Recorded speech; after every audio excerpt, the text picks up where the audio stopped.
podcast Mulheres Movimentam, um podcast sobre os trânsitos de mulheres pela vida e pelo mundo. Este é um espaço de diálogo para tentar entender o que faz nós mulheres nos movimentarmos.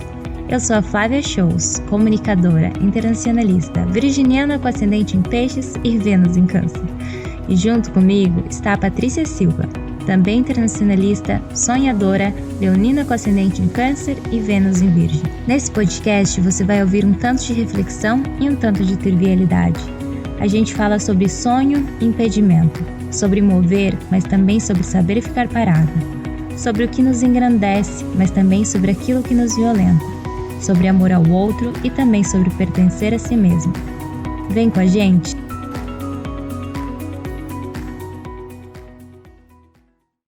Oi! Você sabia que agora pode ser um apoiador oficial do podcast Mulheres Movimentam? O link para a nossa campanha de financiamento coletivo está na nossa bio do Instagram. A campanha na plataforma Apoia-se nos auxilia na produção do conteúdo e conta com recompensas incríveis. Não se esqueçam de conferir. Você ainda pode nos apoiar classificando o podcast no Spotify, se inscrevendo no nosso canal do YouTube e compartilhando com as suas pessoas queridas. E aí, vem com a gente? Olá, pessoal! Eu sou a Flávia Shows, sejam bem-vindas, bem-vindos e bem-vindos a mais um episódio do podcast Mulheres Movimentam. Estou aqui numa manhã, 8h49 de inverno em São Francisco, e comigo está a Patrícia. Oi, Paty! Oi, pessoal, sejam bem-vindas, bem-vindos e bem-vindos. Estamos aqui para mais um episódio do nosso podcast preferido dessa internet. Hoje com uma convidada direto de Joinville, então se segurem que o episódio vai ser babadeiro. Amo, nossa convidada de hoje também é presente na podosfera. Nossa convidada se chama Letícia Graton, ela tem 25 anos, ela é nascida em Joinville, em Santa Catarina. Ela é formada em Publicidade e Propaganda pela Universidade Federal do Paraná. Ela tem um podcast que se chama O Pessoal Político, que é um podcast sobre teoria feminista. Junto com ela, sua irmã Isabela Graton, comandando esse projeto. A Letícia é amante dos livros, amante do pensar e fazer o mundo um lugar mais justo. Ela tem um senso de humor maravilhoso e é uma libriana, que ainda não sabemos se é uma libriana praticante ou não. Então, deixo aqui esse espaço para Letícia se apresentar com as próprias palavras. Também contar um pouco da sua trajetória pessoal, da sua trajetória profissional, como foi essa mudança de Joinville para Curitiba e sua formação, enfim, o podcast, aos seus gostos pessoais. Então, se quiser se apresentar, o espaço é seu, Letícia. Obrigada pela sua presença. Oi, gente. Obrigada pela apresentação aí. É bem isso que você falou aí, né? Eu tenho o meu projeto, o podcast. Eu gostei da parte sobre o humor também, porque eu me acho assim, né? Eu acho que o meu humor é engraçadinho, tô sempre fazendo piadinha no Twitter, mas é sempre bom ser reconhecida. Reconhecida pelos meus diversos talentos. Sim. Bom, é isso. Eu sou formada em publicidade, né? Eu me formei em 2018. E eu tenho esse projeto, né, que é o podcast O Pessoal é Político, junto com a minha irmã, desde 2019, a gente já está terminando a 3ª temporada do podcast, e também é uma página do Instagram, né, hoje em dia a gente tem mais seguidores no Instagram, na verdade, do que no próprio Spotify, assim, é uma página que cresceu bastante, a gente está com 15 mil e poucos seguidores, assim, tem tido uma repercussão bem, bem legal, assim, várias experiências que a gente pode entrar aí mais para frente também, né, com esse projeto. E é isso, eu estou aqui em Joinville, né, eu nasci aqui, aí eu me mudei para Curitiba em 2015 para fazer faculdade, e aí eu voltei esse ano por causa da pandemia, né, acabou meu contrato de aluguel e eu voltei aqui para casa da minha mãe. Estou vendo o que eu vou fazer da vida aí mais para frente, se eu vou voltar para Curitiba, se eu vou para outro lugar, estou aí num momento bem de mudanças aí na minha vida. Mas, por enquanto, é isso. E correndo para terminar com a 3ª temporada do podcast ainda esse ano. E terminando aí, né, de ler O Segundo Sexo, porque o podcast, né, O Pessoal é Político, é um podcast onde a gente fala sobre teoria feminista. Então, cada temporada a gente aborda um livro diferente. Então, no momento, a gente está aí fazendo esse trabalho, que é ler a obra de Simone de Beauvoir, né, a famosa Bíblia feminista, como a gente sempre fala, que é O Segundo Sexo, e é um livro bem grande, né, um trabalho bem, bem extenso, mas está sendo uma experiência muito, muito incrível, que eu faço junto com a minha irmã, né, Isabela, minha irmã gêmea, e a gente está sempre aí compartilhando o que a gente acha e também os livros que a gente lê. Hoje em dia a gente tem parceria com algumas editoras também que nos enviam livros, então está sendo uma experiência bem legal. Da minha vida profissional, hoje em dia eu trabalho com produção de conteúdo, né? Então eu trabalho numa agência de publicidade, basicamente fazendo o que eu faço também no podcast, que é produção de conteúdo para mídias sociais, e fazendo freela também. Que legal, eu te ouvi, Letícia. E muito interessante isso que você traz, né? A gente sempre traz convidadas aqui que falam sobre as suas trajetórias e já passou diversas artistas, escritoras aqui. E muito legal que agora veio alguém da podosfera, né? Que compartilha isso com a gente. Aí, nesse sentido, eu queria te perguntar, assim, de onde veio a sua ideia de cursar a comunicação social, se isso já era uma vontade que você tinha antes. A gente sempre fala aqui também sobre esse poder da educação, né? Como que passar pela universidade de modo geral, mas eu acho que a universidade pública, de modo específico, ela tem esse potencial transformador e emancipador, né, do sujeito. E aí eu queria saber se era uma vontade que você já tinha antes, e se essa questão do podcast, se ela veio depois, veio a partir mesmo da sua trajetória na comunicação social, se foi uma coincidência, se você puder falar um pouco mais. Nossa, eu fui uma adolescente muito perdida em relação ao que eu queria fazer. Estava no terceirão e ainda não sabia, assim, que curso que eu queria fazer. Eu sempre soube, né, que eu ia fazer faculdade. Eu venho de uma família que, obviamente, isso já era bem instigado, né, não existia nem a opção, assim, de não ir, e que eu queria fazer uma universidade pública, né, principalmente ou a UFPR ou tentar outras universidades públicas. Então era isso, assim, mas eu era completamente indecisa, libriana, né? Eu acho que aqui entra também um pouquinho do signo, tanto que quando eu tentei, tipo, o vestibular, eu fiz para diversos cursos. Eu estava em dúvida entre jornalismo, cinema, ciências sociais e publicidade. Então, assim, qualquer um que eu entrasse, eu iria fazer, basicamente. E acabei entrando em publicidade na UFPR, e eu sempre tive essa facilidade, eu acho que com comunicação, principalmente com a escrita, e sempre usei muitas mídias sociais, então foi bem uma questão de dar uma olhada nos cursos, assim, e ver, olha, eu acho que isso aqui se encaixa mais ou menos no que faz sentido para mim. Eu acho que eu passei na Univille em jornalismo, na UFRJ em ciências sociais e na UFPR em publicidade. Então, cada uma foi um curso, assim, eu não era aquela pessoa. Inclusive, eu sempre admirei muito as pessoas, sabe, aquela pessoa que, desde criança eu sabia o que eu queria fazer medicina, desde 10 anos de idade eu tinha certeza que queria ser jornalista, coisa assim. Eu não era assim, sabe, eu era bem perdidinha, assim, nesse sentido, e muito aberta a diferentes cursos, assim.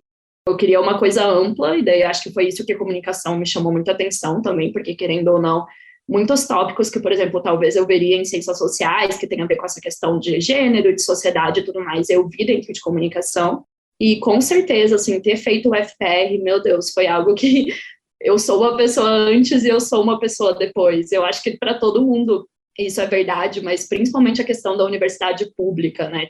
Eu fiz parte de centro acadêmico, eu fiz greve, eu costumo falar que eu vivi tudo da universidade pública, assim, possível, principalmente meu primeiro ano, né, que eu ainda não trabalhava, e, nossa, tipo, mudou completamente quem eu sou, as pessoas que eu conhecia ali, assim, a questão profissional, eu aprendi muito mais na prática, realmente, tipo, trabalhando e tudo mais, fazendo estágio e tudo mais, mas a questão política e ética, assim, eu acho que com certeza se moldou, assim, dentro da UFPR e dentro da universidade pública, também abriu muito meus olhos para outras realidades, né, porque eu venho de uma realidade, e eu falo isso bem tranquilamente, assim, de classe média alta, sabe, então eu sempre estudei em escola particular, os meus pais têm ensino superior, o que é algo que no Brasil a gente sabe que não é uma coisa tão comum, sabe, eu tenho total noção de todos os meus privilégios, e muitas coisas eu fui perceber, principalmente essa questão de privilégio na UFPR, né, tendo contato com movimentação, com formação política e tudo mais, coisas que muito provavelmente se eu não tivesse feito uma universidade pública, talvez demorariam mais para chegar, sabe?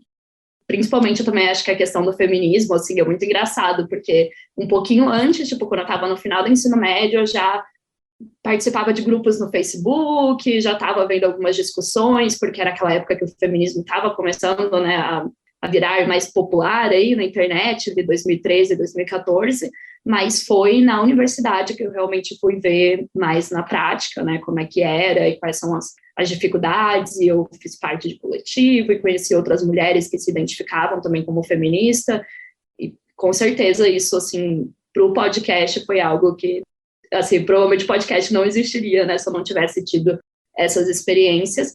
E aí, no quesito de ser um produto de comunicação, assim, tem a ver também, provavelmente, né, com ter feito comunicação, mas, querendo ou não, é mais uma ferramenta, né? Foi uma forma que a gente encontrou, assim, de o que a gente poderia fazer que estava ao nosso alcance. A gente sabia que queria fazer alguma coisa, né? Eu e a minha irmã também fez comunicação, no caso, ela fez jornalismo.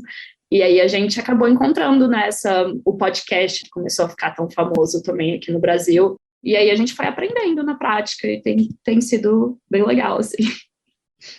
Compartilho muito desse vocabulário que a gente ganha dentro da universidade. Isso já engata na próxima pergunta, que você já menciona um pouco, né? Que também teve esse ganho de vocabulário sobre as questões de gênero dentro da universidade. Mas eu queria que você contasse mais quando se deu o encontro com o feminismo na sua vida, porque ao menos na minha experiência eu já consigo ver claros sinais, assim, de como é uma coisa latente, mas eu só não sabia dar um nome. E aí chega esse momento que a gente tem contato e aprende a dar um nome para tudo que a gente sentiu durante a vida toda, né? Então eu queria que você falasse um pouco mais sobre isso. Eu acho muito curioso, porque eu nasci e cresci numa família só de mulheres, praticamente, né? Eu tenho 2 irmãs, e aí a nossa mãe, e também por parte de mãe é só prima mulheres, né? Só tinha o meu avô e tudo mais. E eu também sempre só tive amigas mulheres, assim, próximas e tudo mais. Eu meio que cresci num mundo onde eu talvez nem percebesse tanto essas diferenças, sabe? Porque como eu só vivia com mulheres, eu brinco, assim, que realmente era um mundo meio cor-de-rosa nesse sentido de questões de gênero. Por exemplo, muitas meninas falam assim, eu percebia que, sei lá, meu primo ou meu irmão era tratado diferente. E eu não tinha muito contato com homens no geral, assim, o que é muito bom. Por um lado, assim, né, o que foi muito bom, porque eu tenho certeza que a minha infância foi muito protegida por isso também. Até assédio, essas coisas eu também, por exemplo, não andava muito na rua sozinha, coisas do tipo, então eu não percebia, eu acho que tanto essa diferença entre homens e mulheres quando eu era muito mais nova. Eu fui perceber só quando eu fui crescendo, assim, tipo, pré-adolescência e tal, aí começa toda aquela questão, né, de, sei lá, a menina que fica com muitos caras é uma puta e o menino não, enfim, todas essas questões mais sociais, assim, nos grupos de amigos. E aí eu fui ter contato com essas questões mais de feminismo pela internet mesmo, assim, acho que foi ali em 2013, 2014, através de páginas do Facebook. Eu lembro de uma que era tipo, moça, você é machista, que hoje em dia eu acharia ridículo, enfim, mas era uma página do Facebook que falava de, tipo, atitudes que as próprias mulheres reproduziam, né, em relação ao machismo, e que daí eu comecei a perceber, tipo, por exemplo, o quanto eu julgava outras mulheres, porque eu tinha um comportamento bem feminino e com certeza muita misoginia internalizada, assim, né, em relação a julgar outras meninas e tudo mais. E aí depois alguns grupos, tipo Feminismo Brasil, eu devo ter encontrado, tipo, em algum comentário dessa página e entrado, e daí comecei a entrar um pouquinho mais a fundo nesses assuntos, assim, e era uma época que a gente usava bastante, assim, o Facebook, grupos e comunidades e tal. E aí eu discutia muito com a minha irmã, mas na nossa vida, tipo, do colégio e tudo mais, não era um assunto que era discutido, sabe, entre as outras meninas. A gente parecia louca quando a gente tentava discutir esses assuntos, mas a gente sempre teve uma ou outra para conversar, né? Então a gente participava de todos os grupos, falava das tretas que estavam rolando, dos barracos e das tretas nos comentários, e começamos a, enfim, ler blogs. Eu lembro muito da Lola, que foi um blog também que eu li bastante, assim. E comecei a me inteirar, assim, nessas questões, mas era muito virtual, assim, porque realmente na vida real não tinha espaço para conversar sobre isso. Então foi na universidade que eu lembro, inclusive, na minha semana do calor, assim, que as meninas apresentaram o coletivo Vitória Régia, né, lá em comunicação, e aí elas já chegaram falando sobre o feminismo e perguntando quem que era feminista, e várias meninas levantaram a mão. Então realmente foi um lugar que eu falei, nossa, eu me encontrei aqui, eu vou poder conversar sobre esses assuntos. Então eu participava de todos os encontros, assim, eu era super interessada, não só dentro do curso de comunicação, mas outros coletivos também da UFPR, porque, enfim, caloura, tinha muito tempo livre, era ótimo. Ia lá na reitoria e estava tendo, tipo, um cine-debate sobre um documentário feminista, então eu ia lá, assistia e ficava conversando com uma galera. Realmente era uma coisa que eu tinha bastante interesse em estudar e eu fiquei muito feliz, assim, de encontrar outras mulheres para conseguir realmente levantar essa bandeira, né, porque até então, enfim, não era uma coisa normal de se fazer. Inclusive, eu lembrei que teve uma vez, acho que foi no terceirão, assim, que um menino fez uma piada super misógina com uma professora, e era por um bilhetinho, porque no terceirão do positivo eles enviavam um bilhetinho pro professor, porque era tipo 120 pessoas numa sala, e eu me recusei, eu rasguei o bilhetinho dele e falei que eu não ia passar, tá ligado?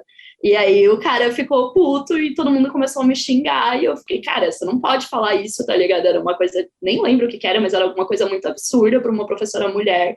Eu já sabia que estava errado, mas eu não sabia, tipo, argumentos, né, para dizer o porquê que estava errado ou da onde que vinha aquilo, assim, sabe? Então, a gente sempre fala, né, a teoria não é uma coisa que você aprende que vai te salvar magicamente e tal, porque não é assim que funciona, mas é muito importante para ter esse vocabulário, né, para entender de onde as coisas vêm, como lidar com elas.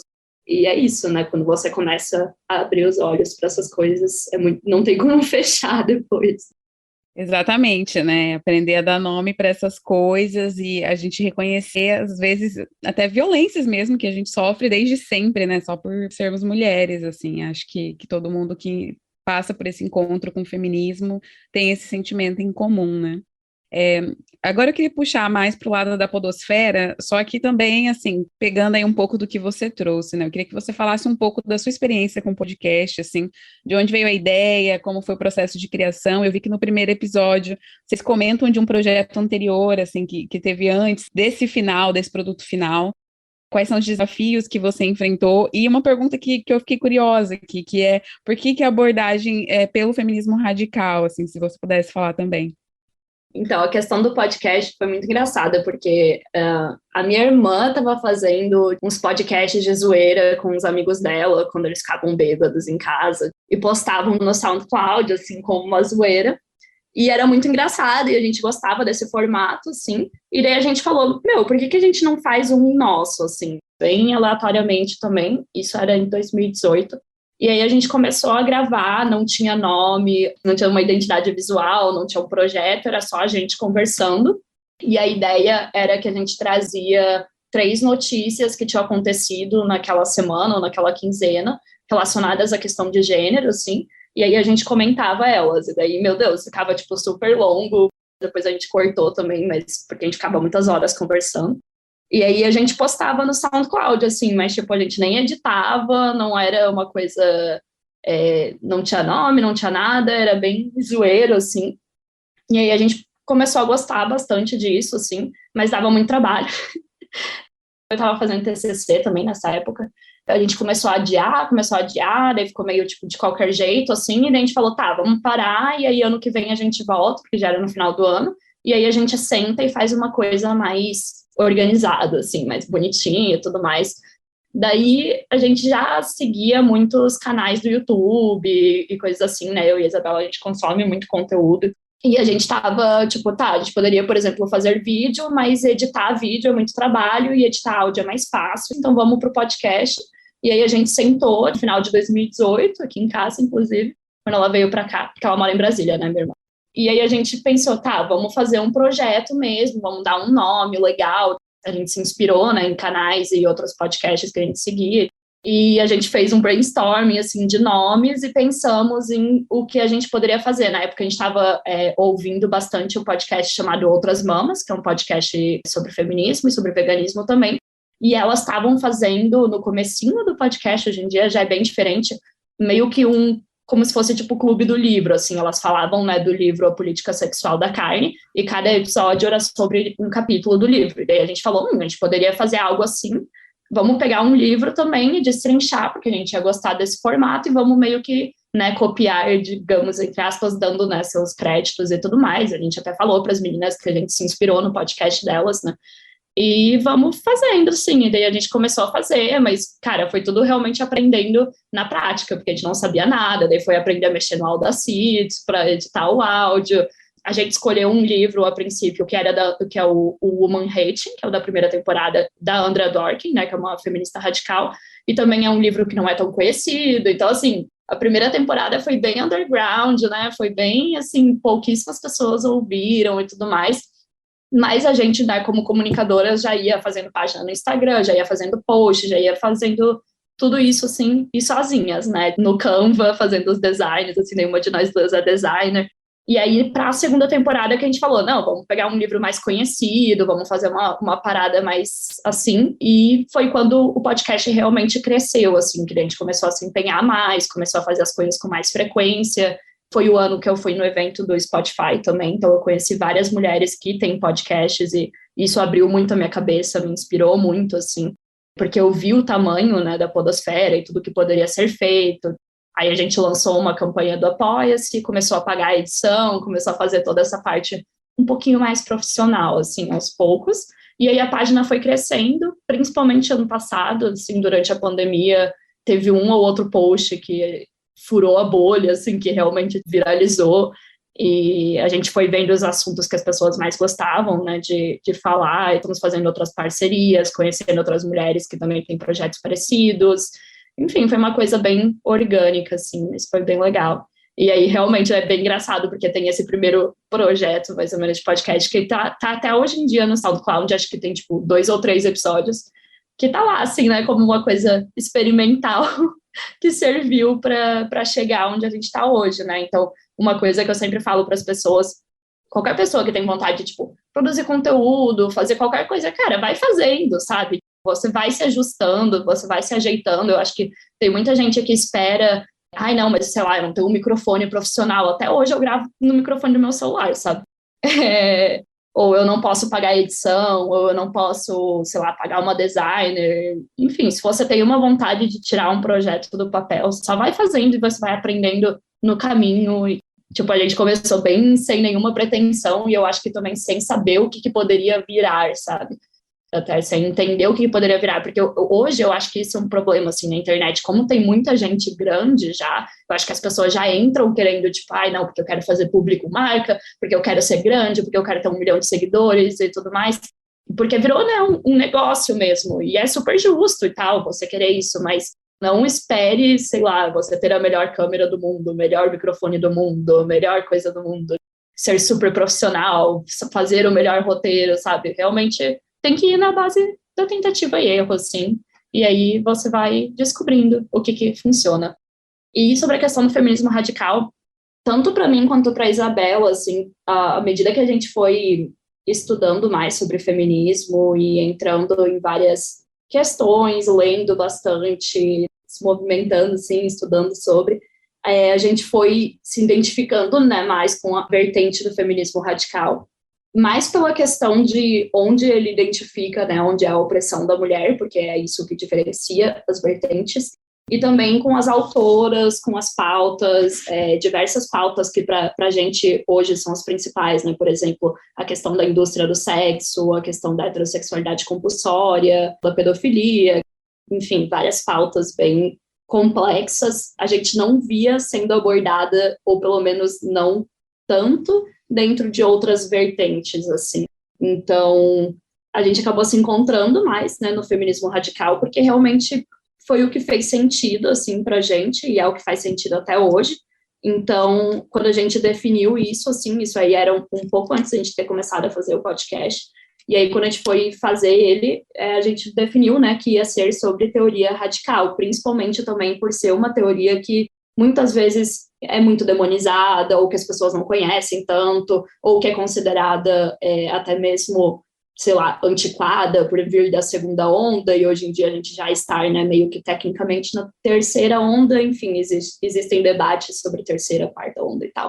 E também por não ter tanto conteúdo sobre, né, a gente já conhecia, por exemplo, páginas que nem a QG feminista, e daí depois, hoje em dia, tem, tipo, a Vulva Negra, outras páginas que são bem legais sobre feminismo radical, mas, querendo ou não, não tem tanto conteúdo sobre, assim, e isso veio muito também de um incômodo que a gente tinha com a forma como algumas influenciadoras ou blogueiras e tudo mais, criadoras de conteúdo, falam também sobre feminismo, muitas vezes de forma muito rasa ou de forma muito liberal, né, de forma muito aquele feminismo de mercado. Então, desde o começo a gente já colocou, assim, acho que um dos primeiros posts lá na página do podcast, que era tipo um manifesto falando do porquê que a gente criou e qual que era o propósito e tudo mais. Desde o começo era essa ideia de trazer, né, a perspectiva radical, anticapitalista, antirracista, enfim, todas essas questões que envolvem, né, a teoria materialista da segunda onda. Então, foi isso que guiou os livros também que a gente queria escolher, né? Então, por exemplo, o primeiro, que foi o da Andra Dworkin, é uma teórica clássica do feminismo radical, que muitas pessoas não conhecem, mas que foi super importante, assim. E aí, agora, o segundo, né, que é o Segundo Sexo, que a gente está lendo, também foi um livro que, enfim, foi essencial para a existência da segunda onda. Até hoje ele é muito conhecido, mas muitas pessoas não sabem disso, né? Não sabem que foi ele que basicamente começou aí a segunda onda do feminismo, porque a Simone lançou ele em 1949, e muito do que ela fala ali foi o que pautou as pautas da onda do feminismo que ia vir depois, assim. Então, quando você lê, dá para perceber isso, assim, por mais que a Simone de Beauvoir nem fosse feminista na época que ela lançou o livro e escreveu o livro, o que para mim é uma coisa absurda de se pensar, mas é verdade, assim. Mas ele ditou muito do que viria depois da produção de conteúdo, outros livros, outras teóricas e pautas que iam ser abordadas no movimento feminista da segunda onda. Maravilhoso. Isso já puxa muito aqui da nossa próxima pergunta, que é especificamente sobre Simone de Beauvoir, que é um clássico da literatura feminista. É uma obra, assim, que marcou a minha vida, assim. Existe a Flávia antes e uma Flávia depois de ter lido O Segundo Sexo. E a pergunta que eu quero te fazer, mas eu ainda vou ler um trecho do livro, é qual que é a importância da leitura do Segundo Sexo na sua vida prática mesmo? Porque eu entendo que sim, né? Muitas dessas leituras vão nos alimentando e se manifestam na nossa vida. Na verdade, é bem isso, né? Dá para fazer um podcast inteiro, que é o que o Letícia está fazendo, porque é muito conteúdo, né, no Segundo Sexo, mas fiquei aqui pensando enquanto você falava, né, na sua história e nesse trecho também, porque você comentou, né, dessa infância segura por estar, de alguma maneira, afastada de homens, né, e tantas outras mulheres que mesmo com outras mulheres tentando fazer com a infância fosse segura, não foi, em razão desse sistema aí que a gente vive. Então, vou ler um trechinho, foi na escrita da minha monografia que eu tive contato mais profundo, assim, e me tocou, assim, de uma maneira tão íntima, na verdade. Então, eu queria trazer isso aqui para o episódio. Com 13 anos, passeava de pernas nuas e vestido curto, disse-me uma outra mulher. Um homem fez, zombando, uma reflexão acerca de minhas pernas grossas. No dia seguinte, minha mãe obrigou-me a pôr meias e a alongar a saia. Mas não esquecerei nunca o choque recebido subitamente ao me ver vista. A menina sente que o corpo lhe escapa. Não é mais a expressão clara de sua individualidade. Torna-se-lhe estranho. E no mesmo momento, ela é encarada por outrem como uma coisa. Na rua, acompanha-na com o olhar, comenta-lhe a anatomia. Ela gostaria de ficar invisível, tem medo de tornar-se carne e medo de mostrar essa carne. Só nesse trecho, assim, eu podia falar por horas e refletir por horas de experiências pessoais, assim, de como é uma leitura que resume tanta coisa, ao mesmo tempo que destrincha tantas nuances da nossa existência. Então, talvez para você tenha sido algum outro trecho, tenha sido alguma outra parte específica da obra da Beauvoir. Então, eu queria que você falasse se tem alguma, dentre tantas temáticas também que ela traz, tem alguma que te toca mais profundamente. Nossa, tem muitas, assim. Esse livro é assustadoramente atual ainda, infelizmente, né? E é uma coisa que a gente sempre fala lá no podcast, que é tipo, cara, ele é de 1949 e podia estar falando hoje, né, do Brasil. E a Simone, eu acho que também por ser, né, uma mulher que veio da filosofia, né, então ela é da filosofia do existencialismo e tudo mais, então ela fala muito sobre a liberdade, né, então ela vai devagar muito sobre a condição da mulher, e nisso ela vai abordar cada tema da nossa vida. Então essa parte, por exemplo, ela provavelmente estava falando, né, da questão da infância, do corpo, e cada capítulo é sobre um tema. Então, por exemplo, tem um capítulo que é sobre a maternidade, tem um capítulo que é sobre o amor. É bem interessante porque ela realmente consegue abordar tudo, assim.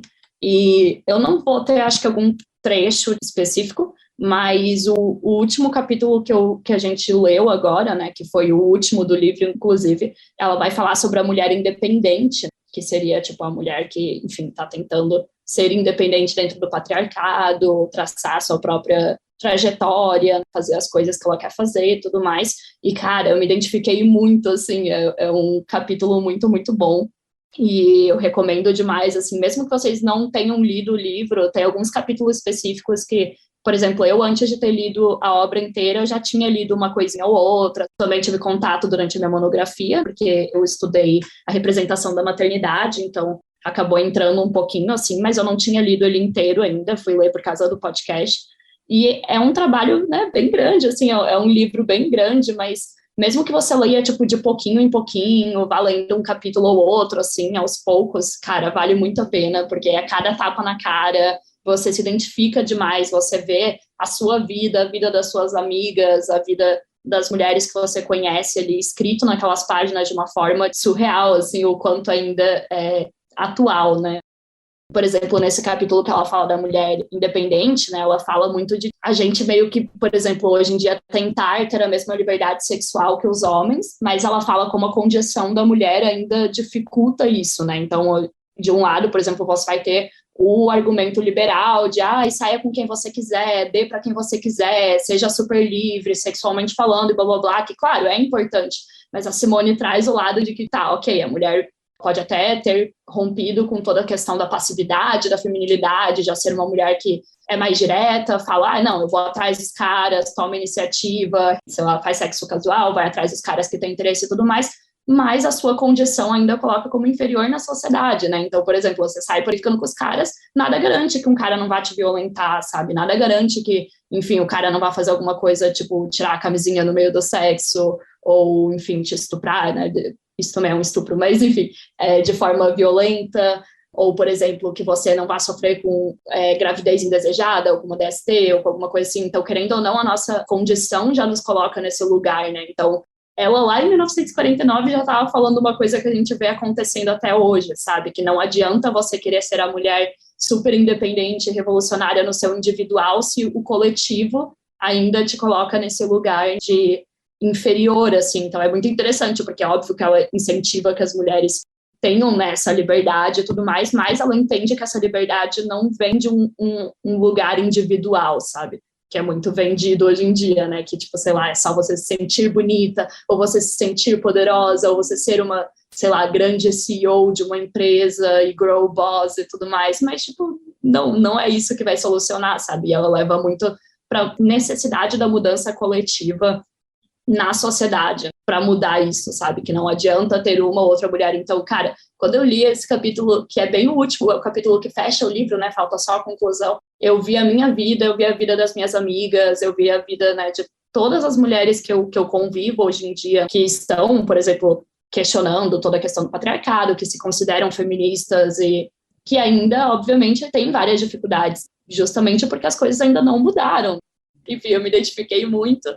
Infelizmente, né, não queria, mas é bem interessante isso, assim, porque tem muito hoje o discurso de, tipo, enfim, discursos liberais que fazem parecer que a nossa libertação vai vir de como a gente se sente ou de como a gente se vê na sociedade, e não, sabe, é muito mais complexo do que isso, sabe, e a Beauvoir já sabia isso na França de 1949, que não adianta, por exemplo, você ter uma visão super livre sobre, tipo, a sua vida sexual e como você se relaciona com os homens, se, por exemplo, você não tem o direito ao aborto, se você não tem, sei lá, acesso à pílula ou acesso a outros métodos contraceptivos, e se a cabeça, por exemplo, dos homens, né, não muda também em relação a essas coisas. Então, óbvio que ela identifica que tem as questões que a mulher pode fazer para querer ser independente, tipo, individualmente falando, mas ela também identifica as questões externas que impactam na nossa condição dentro da sociedade, né?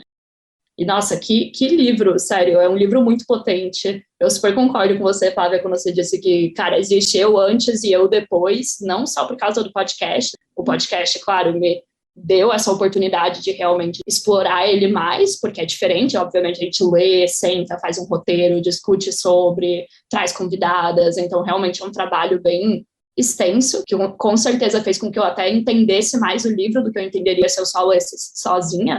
Mas, de qualquer forma, cara, independente de que mulher você é, qual idade você tem, quando você tá lendo, se você tá lendo junto com outras mulheres ou sozinha, com certeza ele vai, assim, te impactar muito.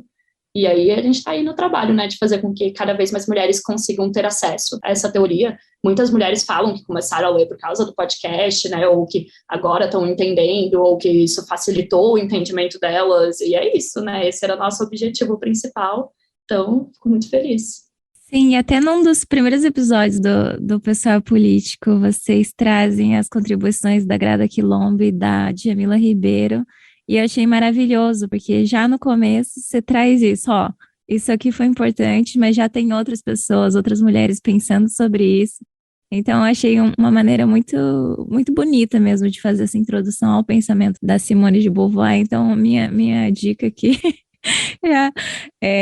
se for ler, para ler, fazendo essas outras leituras de feministas negras, pensando o segundo sexo, pensando na existência feminina, trazendo outros aspectos, né, que não foram englobados naquele momento pela Simone de Beauvoir, e aí ouvindo podcast junto, maravilhoso, é o combo do sucesso.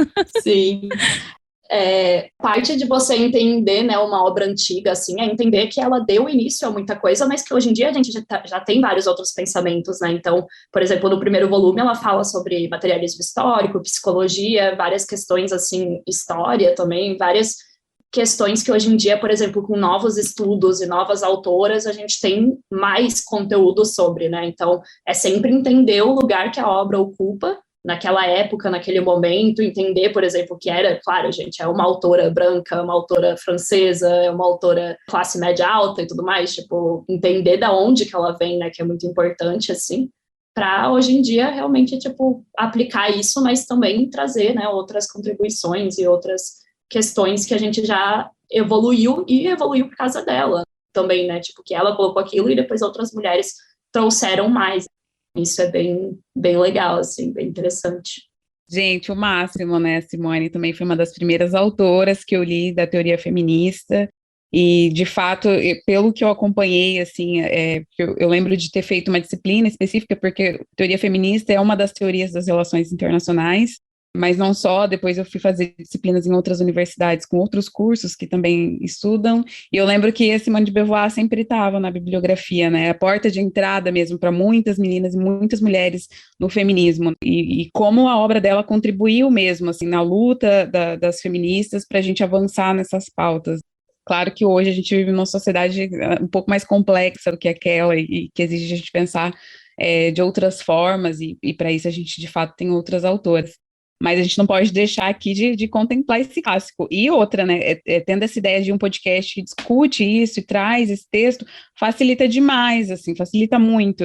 Eu acho que hoje, nesses tempos que a gente vive, a gente tem que aproveitar mesmo esses recursos ao nosso favor e fazer essa leitura acompanhada, às vezes é isso, facilita o entendimento, né? Então já fica aí a recomendação para quem estiver querendo entrar em contato mais aprofundado, para procurar mesmo essas alternativas, né? Bom, Letícia, agora a gente já caminha para o final do episódio. Ah, todo mundo triste.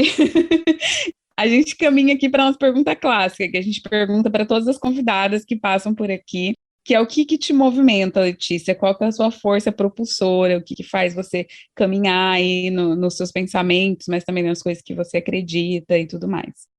Nossa, pergunta difícil, mas hoje em dia, vendo, assim, o impacto, né, que esse projeto está tendo, eu sempre falo para as pessoas, assim, não tem nada que me pagaria, tipo, a gente recebe uns feedbacks, por exemplo, de mulheres falando que, sei lá, saíram de um relacionamento abusivo porque ouviram o que a gente falou, sabe, que mudaram completamente a forma de entender, né, a sua condição no mundo e entenderam, por exemplo, violências que passaram e várias questões, assim, enfim, já teve várias mensagens lindas, assim, que a gente recebeu nesse sentido. Então, o que me movimenta é perceber o impacto que a minha comunicação, que esse projeto pode ter na vida de outras mulheres mesmo que seja muito pequeno, sabe? Eu acho que muitas vezes a gente se desanima, assim, de pensar que, sei lá, as coisas não estão mudando porque ainda tem muito trabalho a ser feito, e realmente é desanimador, às vezes, tipo, tem ainda muita notícia ruim no mundo e muitas coisas ruins acontecendo, mas saber que a gente consegue ter esse impacto, mesmo que pequeno, na vida de outras mulheres, sabe, com o projeto, com certeza é uma coisa que continua me movimentando, não tem dinheiro que pague isso, sabe? Eu amei. Amei. E já vou puxar aqui para os nossos quadros, para continuar amando aqui esse podcast. Nosso primeiro quadro é o que sobe, que é um quadro que a gente criou para aproximar mais a gente dos nossos ouvintes. Então, a gente compartilha uma anedota, uma historinha aí que passamos. No começo era da semana, depois já virou do mês passado, da década passada. Então, agora a gente está aqui numa modalidade livre. Que sobe. Vou começar eu mesma para dar ideia para as amigas.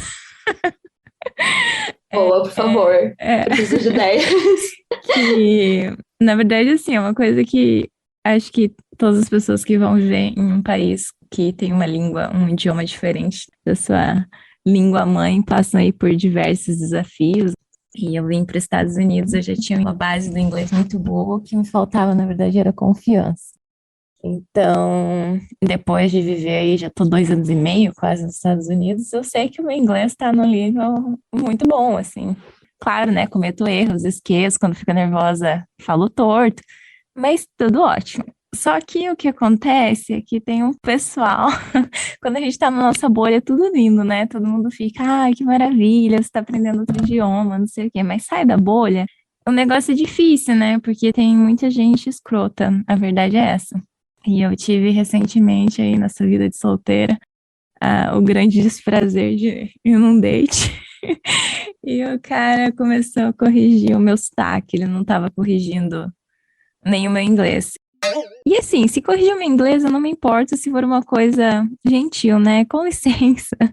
A correção que vem do acolhimento, que a pessoa, ela já repete a palavra falando certo e te ajuda na pronúncia. Mas esse ser humano estava corrigindo o meu inglês no ED, porque brasileiros a gente puxa, e não sou só eu, né? Brasileiros em geral, a gente não termina, né? É difícil o ed.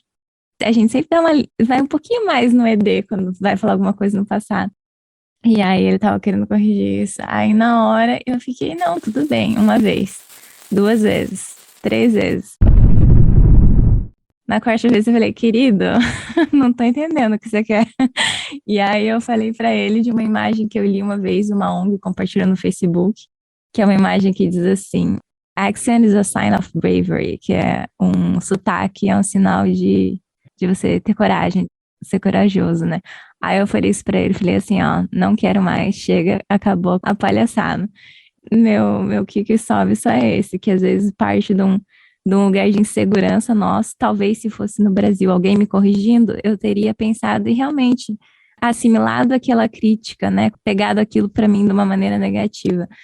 Enfim, e aí nesse momento eu fiquei muito orgulhosa de mim mesma por assim, bater o pé e falar, não quero isso, eu rejeito o seu apontamento sobre a maneira como eu falo. Então, meu que sobe é um parabéns, não só para mim, mas para todas as pessoas que, enfim, abraçam seus sotaques e que estão falando mais de um idioma e que estão aprendendo, que estão se batendo, mas estão lá com coragem de aprender mesmo, de ver na prática como que sai, e não vai ser perfeito e tá tudo bem, porque para mim, se o outro tá te compreendendo e se ele tá ali disposto a entender o que você fala também, porque vai muito da disposição do segundo, do terceiro, do quarto que tá na conversa, é sobre isso, sabe? Então, esse é meu que sobe.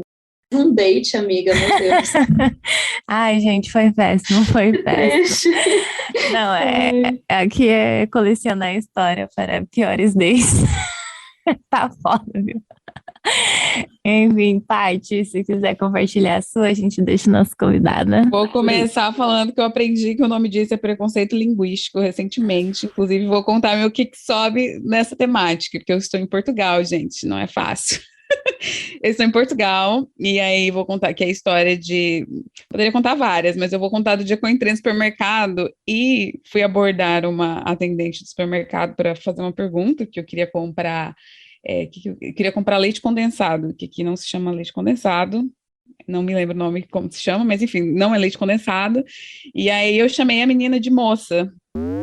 E, gente, fica aqui minha dica já para quem viajar para Portugal, não chamar ninguém de moça, porque aqui moça tem um significado, tipo, como se você estivesse se referindo não é pejorativo de modo geral, mas é como se a pessoa não tivesse muito valor, assim, sabe? E aí as pessoas não gostam e se sentem ofendidas. E uma vez eu quase fui expulsa de um táxi, porque eu chamei o rapaz de moço. Por outro lado, quando eu era chamada de rapariga, que aqui acontece com muita frequência, também não era muito do meu agrado, porque justamente, né, eu sou do Mato Grosso do Sul, eu sei que algumas regiões do Brasil utilizam rapariga, mas no caso, no meu estado, não se utilizava, e o rapariga era pejorativo, né, ali na região onde eu morava. Então, tem essas trocas, assim, né? E aí, recentemente, eu aprendi que isso é um preconceito linguístico, porque eu fui fazer uma aula de comunicação na faculdade, e a professora de comunicação começou a criticar o português de outras regiões. Então, ela começou a falar mal do português brasileiro, que a gente fala errado o tempo todo, que o brasileiro usa muito gerúndio, que o brasileiro isso, e que os africanos falantes de língua portuguesa também são assim. E aí eu me toquei que não fazia o menor sentido aquilo que ela estava dizendo, afinal de contas, o nosso português é o mesmo português, né, que eles falam aqui, mas é o português brasileiro. A gente tem essa especificidade enquanto idioma, a gente não é o português de Portugal. E aí depois eu conversei com outros professores a respeito disso, e a professora era conhecida como ter esse preconceito linguístico na universidade. Foi uma briga um pouco ferrenha aí, porque a gente tinha pontos descontados das atividades por escrever em brasileiro. E depois de muita briga a gente conseguiu reverter essa situação. Mas, de fato, isso é uma coisa que acontece, e aqui, de modo geral, muitos brasileiros acabam não pegando, não é o sotaque, mas pegando mesmo a pronúncia do português de Portugal. Eu diria até que de forma a passar despercebido, sabe? Como brasileiro, assim. E, enfim, é você abandonar um pouco de quem você é para você estar ali, e isso é uma lógica um pouco cruel. Então, queria dizer aí que eu respeito e admiro muito os brasileiros que estão aqui e que seguram essa peteca aí falando o seu português brasileiro e tendo orgulho disso e respeitando essas diferenças que existem e fazendo isso de uma forma respeitosa, porque eu acho que não é desrespeitoso você falar o seu idioma ou você usar o seu sotaque, muito pelo contrário, né? Desrespeitoso é justamente o preconceito linguístico. O inglês também não é o primeiro idioma de muita gente. Por isso que eu adoro falar inglês, mas eu adoro falar inglês com quem não tem o inglês como primeiro idioma, porque aí existe aquela coisa ali, né? Eu vou contar só mais uma coisa muito engraçada que aconteceu comigo, que aqui em Portugal, camisinha se chama durex, e aí vocês já imaginam a confusão. E em Moçambique, camisinha se chama jeito, que são nomes de marcas, eu não né? lembrava disso. Você não lembrava?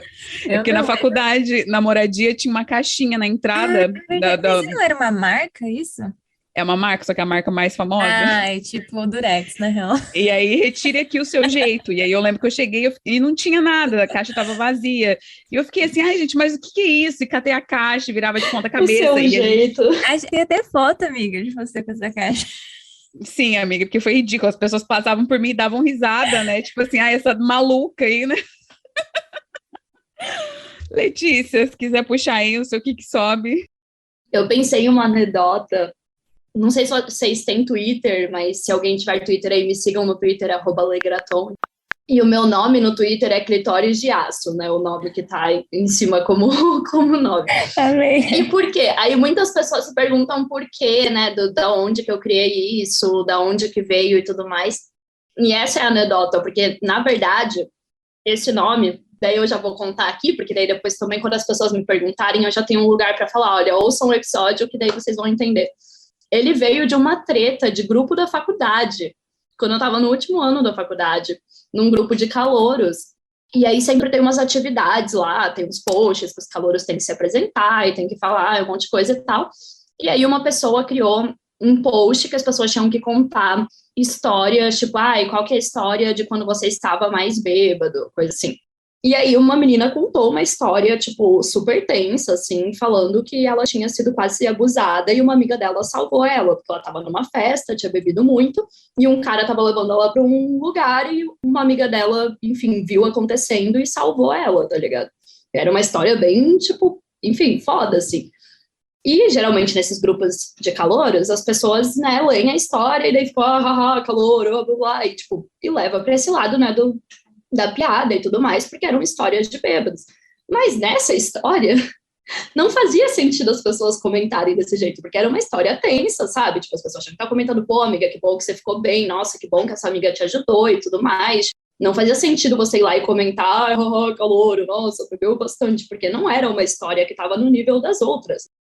E alguns meninos da minha faculdade comentaram da mesma forma que eles comentaram na outra história. E eu achei isso absurdo, assim, eu achei bizarro, sabe? E aí eu marquei eles nos comentários e falei, gente, qual que é a graça? Por que vocês estão reagindo com um haha aí no Facebook? E como que vocês podem responder isso para uma história dessa, né? Tipo, que bom que a menina tá bem, mas é uma história tensa, né? Que representa aí a realidade de muitas de nós mulheres. E aí eles ficaram ofendidos, que eu marquei eles, e daí começou várias discussões, e eu nem vou lembrar exatamente, obviamente, em que nível, né, como que foi exatamente, mas foram várias questões, e daí várias pessoas entraram, começaram a discutir, blá, blá, blá. E aí, no meio disso, um desses meninos me chamou de clitóris de aço. Tipo, não sei o que ele quis dizer com isso, ninguém sabe, só sei que todo mundo deu muita risada nesse comentário. Era pra ser ruim isso? Tipo... Não entendi. Tipo, era meio que pra ser um xingamento. Era pra ofender. Saiu de uma forma tão engraçada, tipo, que, cara, eu dei tanta risada desse comentário e tanta gente deu risada disso, que eu comecei a brincar que parecia o nome de uma super-heroína, e não sei o que lá e tal, que eu decidi colocar no meu nome do Twitter, e foi meu nome do Twitter desde então. E as pessoas, eu acho que, tipo, quem chega sempre acha que tem alguma coisa a ver, assim, com, tipo, ai, porque ela é feminista, ela inventou esse nome e tal, e nem fui eu, sabe, tipo... Foi aí uma treta de Facebook que rendeu esse apelido, e desde então eu nunca tive nem coragem de trocar, porque ele é tão engraçado e é, tipo, rende tantos ótimos momentos online, assim, que eu, desde então, fiquei com esse nome lá no Twitter. É isso, eu tenho várias anedotas também quando você estava falando de date, gente, eu voltei a fazer date agora, né, depois do rolê da pandemia, agora que já tomei a segunda dose, tá sendo aí aventuras, né, tem muita história também, Então, pra ficar acho muito que tempo contando. eu e a Patrícia vai fazer episódio. A gente te convida de novo aqui só pra falar Gente, da vida sim. amorosa, porque, gente, eu também coleciono, eu tenho uma coleção de pérolas. Não, esse ano eu tô assim com, meu Deus, assim, porque eu voltei a conviver em sociedade, né? E tem isso também, né? Depois de muito tempo isolada, daí acontecem umas coisas assim, sabe? Até que eu até tinha esquecido, até coisas pequenas de conviver em sociedade, tipo, sei lá, eu vi uma menina chorando no ônibus. Fazia muito tempo que eu não pegava ônibus, sabe? E aí essa convivência caótica em sociedade, de tipo, cara, ver a pessoa chorando do teu lado, assim, do nada, no fim de expediente, sabe? Tipo, umas coisas que, enfim, tô tendo que me acostumar de volta, mas que rende várias histórias mesmo.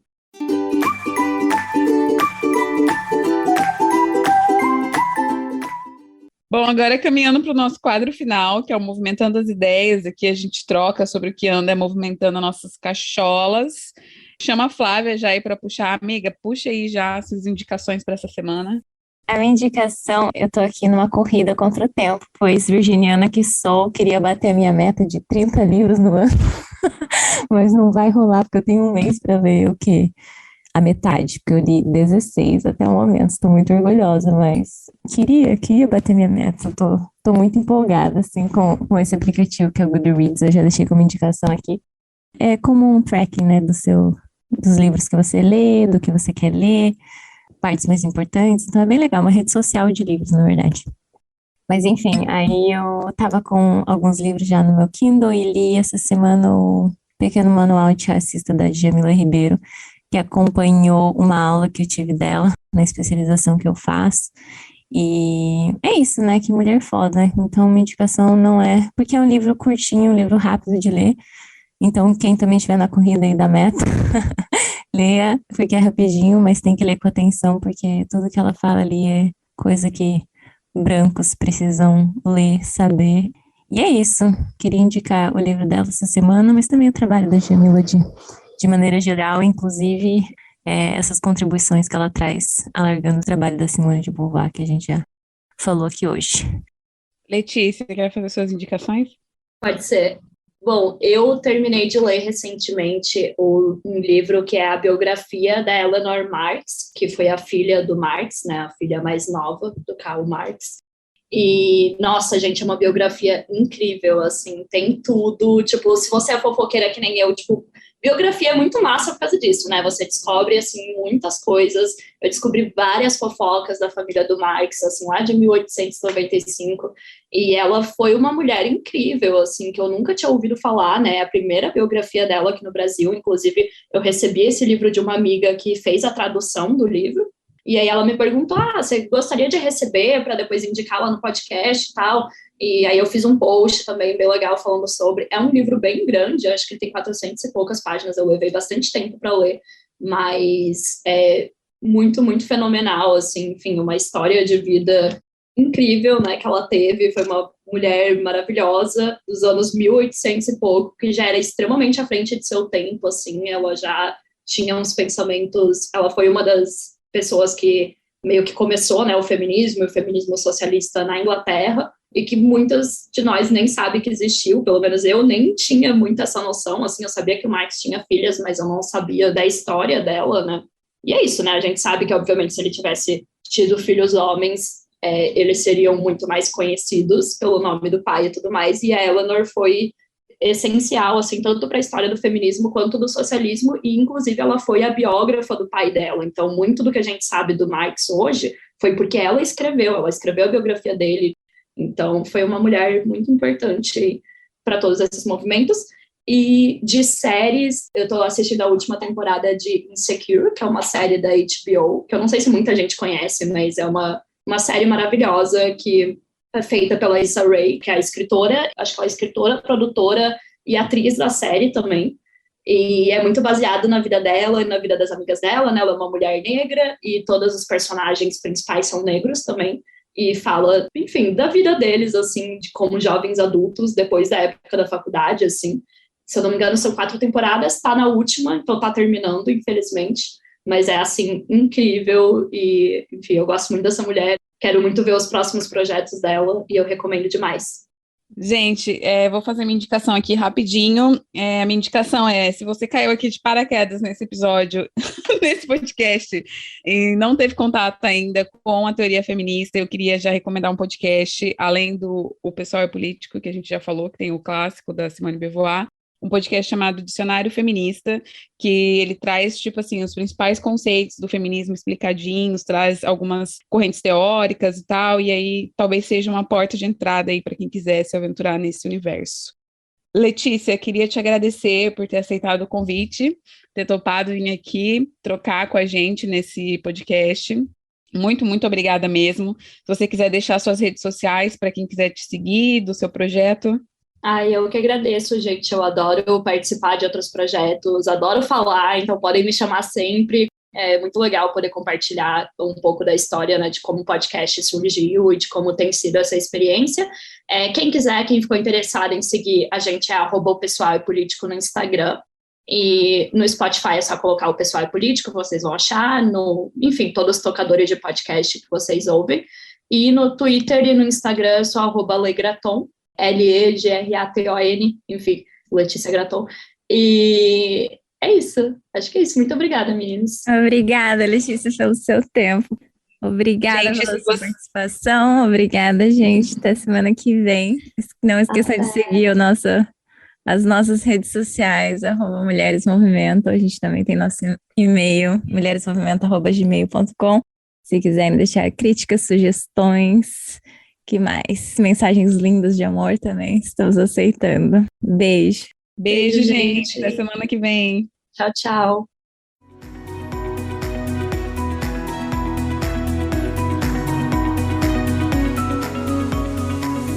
Para saber mais sobre o projeto e poder interagir conosco, siga o nosso perfil no Instagram, @mulheresmovimento.